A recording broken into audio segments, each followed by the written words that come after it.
somebody that it is 100-pound gorilla, which is very difficult to move, so don't try to move it, try to convince it, that is better than trying to move it. Now what really happens when you take a property outside? Now the question is, there is a disposal and acquisition strategy. Now some property is on offer. Now it depends that what type of property it is and what type of strategy has been adopted by the seller to sell his property. Whether it is participating interest, if it is transfer of participating interest, then you have to enter into contracts for the transfer of participating interest, and that procedure will be determined by whatever contract is in existence. If it is in the form of share, then there will be transfer of shares. You have to go into the country where company is registered. You have to apply in that country. Similarly, in case of taking over of a company, taking over of the target, that is called target. The company which is in practical parlance, it is called target. So you have to go in that particular country. So there is a disposal and acquisition strategy which is to be chalked out. I will be very brief. Now second problem you will face is with respect to that different countries have different laws, and you must be knowing that throughout the world there are generally 3 or 4 type of laws which are prevalent. One is common law, which is being followed by us. Another is civil law, and that civil law is being changed by European Community law. So that is one thing. And third is local laws. So you have to be very careful with all these laws because of the fact that you might be incorporated in India, the other company, the seller is incorporated in USA, the target company is incorporated in Netherlands, and property lies somewhere in Africa.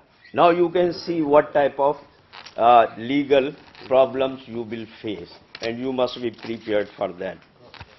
Now next is due diligence. This is related to what is this the corporate development.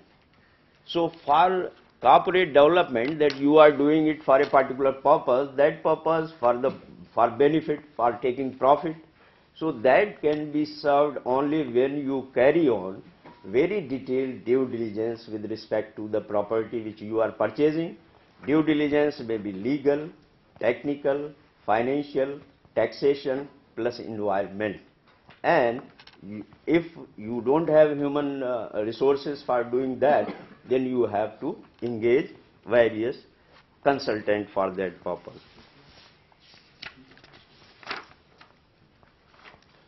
Now you see that in these type of contracts, what happens, sale and purchase contracts is not a usual type of contract.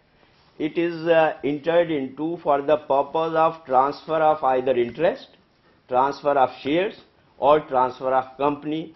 So sale and purchase contract itself does not transfer the property to you, but it contains the procedure for transferring of the property, and a particular time period is given within which you have to complete your approval process, like this one.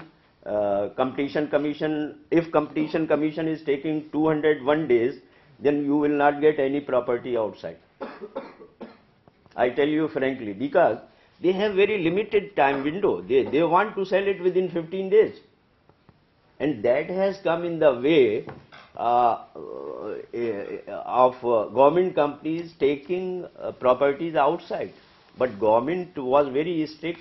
Government decided that approvals will be given in the time frame which has been set by the buyer. Because time frames are set by the buyer, you don't set the time frame. Even if you give in your legislation, then how buyer is going to be convinced that your legislation, he will say you are full of first degree. Why should I wait? I am getting same or more than that from some other buyer. So time frame must be very cautiously seen. Now, Another very important aspect is US and UN sanctions and implications thereof. That is the part of due diligence. When you are purchasing any property outside India, you must see whether that particular country is subject to US or UN sanctions. If it is, then you see that you can't make payment in dollars, huge payment or large payment, because that will pass through USA and it will be frozen. You can't use the technology which has been sourced from USA. So you must be very careful whether the country in which you are buying the property is subject to US or UN sanctions or not. There is in US there is Alien Tort Act of US. It is of I think 1779 vintage. It is still applicable. In India we say that our laws are very old. Their laws are older than whatever we have. And there was a case filed by a church on Talisman. Talisman is a company, Canadian company, about its operation in Sudan, that by production of oil in Sudan, it is helping the government which is committing atrocities on Christians in Sudan. That case was filed there. And what was the effect of that case? That Talisman was making lot of money out of the project. But because it was alleged violation of human rights, so its shares were being traded at a discount in New York Stock Exchange. So it was just opposite. So it was not getting the benefit of its whatever it was earning there. Later on this case was dismissed by the court, but anybody can go in a US court and file a case that human rights are being violated under this act. There is also reluctance to agree for international commercial arbitration, because there have been some cases under international commercial law that if a particular government submits to international commercial arbitration, then it waives off its sovereign immunity. That type of concept has developed, and because of that, some countries don't agree for international commercial arbitration. They say that matter will go to our court and court will decide. And Syria is one, Iran is another, Libya is another country. Now, nationalization or expropriation is another important aspect, and you must see whether the property, the country in which you are going to have the property, purchase the property, is having bilateral investment protection treaty or not. That is very important. Bilateral investment protection treaty. Similarly, double tax avoidance treaty you must see. That is process of also due diligence. Language of bargain is another important aspect. In some countries they insist that, particularly in Arabic country, they say that in case of any dispute, the Arabic text shall prevail. Spanish text shall prevail. So you must have very good translators. You must be ready for that, that you identify good translators so that this can be taken care of. Anti-competition law is the last one. So this was all with respect to practical aspects of. Thank you very much. Ask for any questions? Yeah, now you can ask questions. You were very much. No, that's almost answered. Okay. That is why we try to keep it at the end of the session. Yeah. Any other body? Yeah, please. I have only one question that Commissioner said. This practical joint venture, Yeah. it appears to be a very logical in our context. In comparison to what the regionals have other aspect of it. Do you think that it is a more effective measure for overseas merger? It depends. For example, there can be two types of properties. one is which is already, project is already in operation. Okay. There may be another which has been offered by the government or by somebody. It is a new project. Now question depends whether they have asked a particular type of a structure. If they say that we will enter into a contractual joint venture, then you don't have any option. You can take only participating interest in that particular project. If it is already in operation, then contract might have already been entered into, companies might have already incorporated, and it depends on the seller in what form he wants to sell, or seller may also be open to your suggestion that in what form you want to take. We can have the same thing here also in the practice. It is here, you see, in India, these production share in India, the production sharing contracts are contractual joint venture, and if you want to take some share in it, then it is in the form of participating interest. It is not in the form of shares.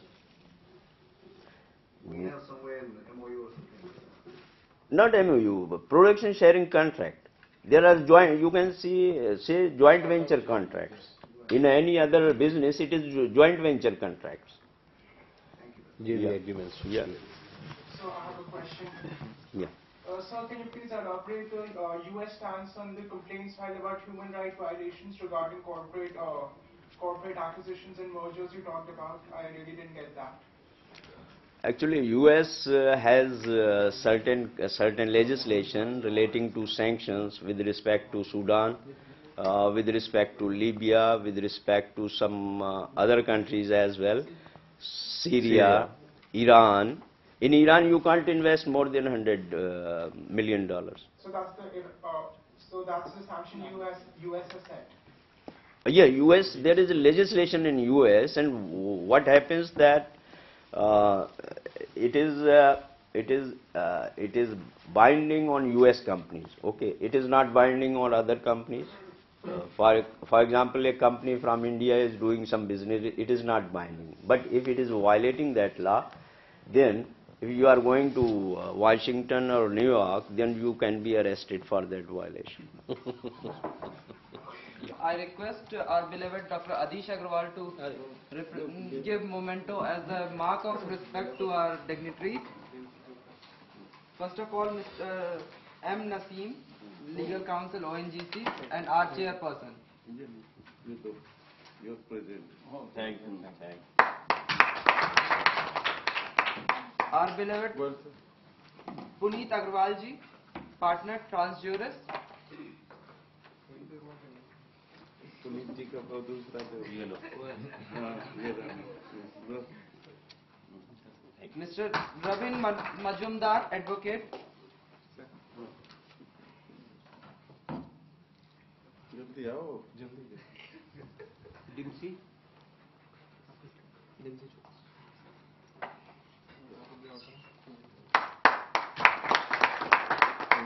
वैसा कहाँ है I don't need momentos. मैं आपके साथ Thank you, sir. Mr. Avinash Sharma.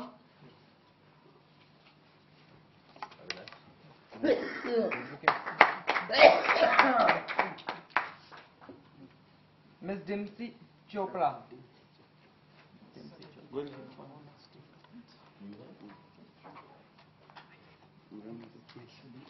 He will be presenting.